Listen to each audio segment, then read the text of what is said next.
Okay, so let me start off this video by saying I like DC. I like their comics. I like their movies. I like their characters, and I like the DCEU. Well, it's part of it.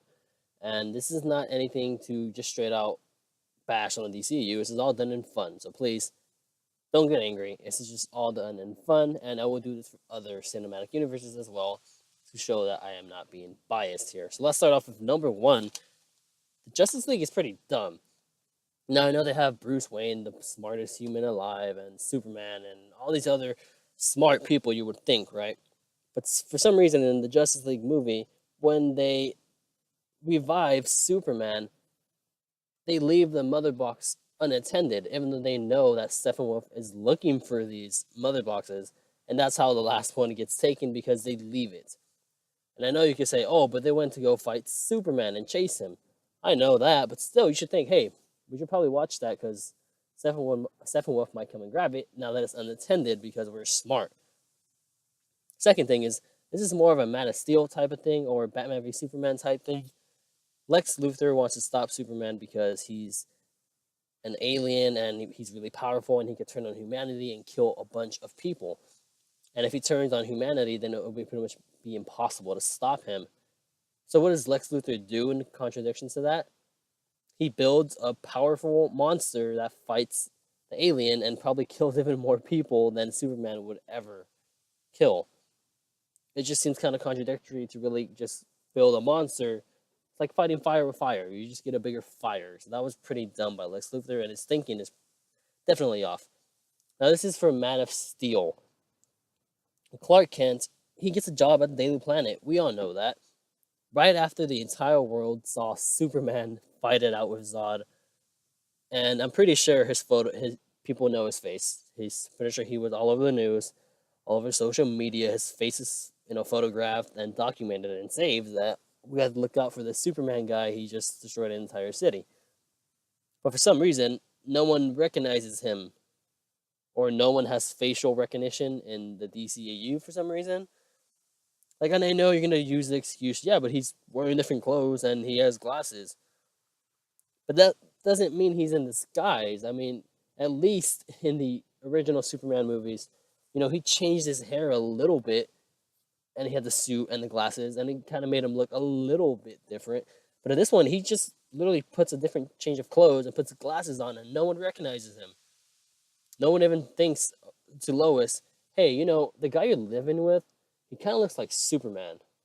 It's pretty weird. No, you're saying, are they related? No, no one thinks that. 4, the parademons are attracted to fear, but it seems like they're only attracted to fear when it's convenient for the plot.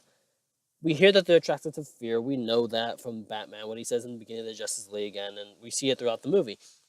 But in the scene where I believe it's a steam tower fight thing, where Flash is saying that he's scared. He's never done anything like this before. He just goes and pushes people. He doesn't really fight.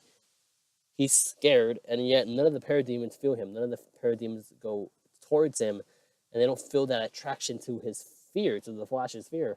So it kind of just shows that, okay, so the parademons are only attracted to fear when it's convenient for the plot in the beginning, some scenes in the middle of the movie, and at the very end when they turn on Steppenwolf. Is that really when they only sense fear when their screenwriters need an excuse to kill off their villain? I think that's how it works in the DCEU. This is for Batman v Superman. The nightmare vision that Batman sees is pretty much useless. Batman did not mention this to the team that, hey, I had this vision of this horrible apocalypse coming to Earth, but I didn't tell you guys. I know these parademons. I know where they're from. I've seen them before.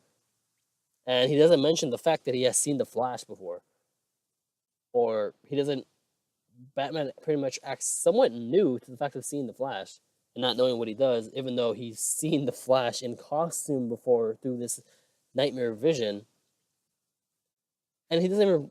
Like I said, he doesn't even recognize the Flash, and it's just kind of like, are you just going to act like that didn't happen? Or are you going to somewhat acknowledge it? And they just completely go along... I mean, they don't go along with it. They just completely push it to the side and act as if this is his first time seeing and hearing about the Flash. Next one. This is, again, back to Justice League. After Superman is revived from death, we know that, and they save the world and everything, or that city, whatever he was trying to do. For some reason, Clark Kent decides to go back to the Daily Planet. And I mean, it was all over the news. At least we assume that Superman is back alive. I know the whole world probably knew about it. But how are they going to explain Clark Kent coming back alive without really, giving up his identity? And then most of his coworkers think he's dead. So how can you imagine how that feels? You think someone's dead. You come into work and you're like, oh, poor him, he died. And then you see him walk through the door as if nothing has ever happened. Just think about that. That's terrifying.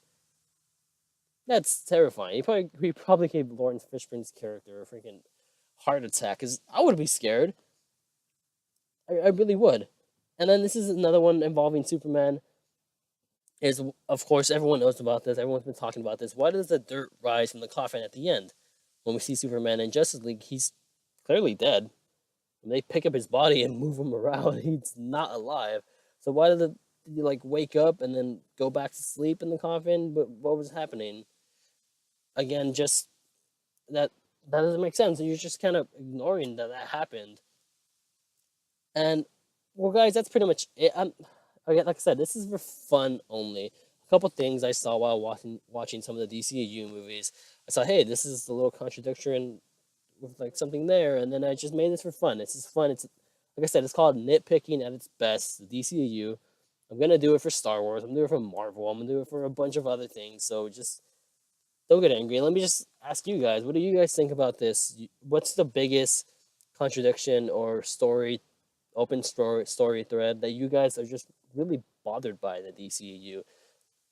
Like I said before, I liked DC. I like DC. I like some of the DCEU movies, and I hope for the best for them in the future. I really do. I'm sad that Justice League is performing so badly because it wasn't that bad of a movie, and I just hope the DCEU continues to do this and like to continue to stretch and make better movies as they go along. I just hope they can find their footing as time goes along. But as always, guys, thank you guys for watching. And if you guys enjoyed, make sure you guys like, subscribe, and tell me what biggest nitpick do you guys have with the DCEU. And be on the lookout for my next video, which will be nitpicking at its best, Star Wars, the prequel trilogy. As always, guys, thank you guys for watching, and may the Force be with you.